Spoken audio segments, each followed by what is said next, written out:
اے نبی، اللہ تم کو اور مومنوں کو جو تمہارے پیرو ہیں کافی ہے۔ اے نبی، مسلمانوں کو جہاد کی ترغیب دو۔ اگر تم میں 20 آدمی ثابت قدم رہنے والے ہوں گے تو 200 کافروں پر غالب رہیں گے، اور اگر 100 ایسے ہوں گے تو 1000 پر غالب رہیں گے، اس لیے کہ کافر ایسے لوگ ہیں کہ کچھ بھی سمجھ نہیں رکھتے۔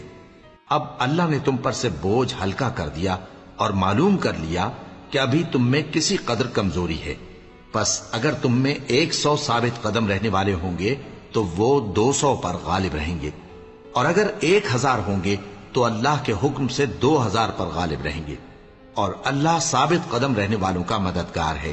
پیغمبر کو شایع نہیں کہ اس کے قبضے میں قیدی رہیں جب تک کافروں کو قتل کر کے زمین میں کثرت سے خون نہ بہا دے۔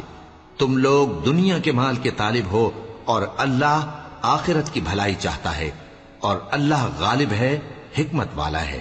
اگر اللہ کا حکم پہلے نہ ہو چکا ہوتا تو جو فدیہ تم نے لیا ہے اس کے بدلے تم پر بڑا عذاب نازل ہوتا۔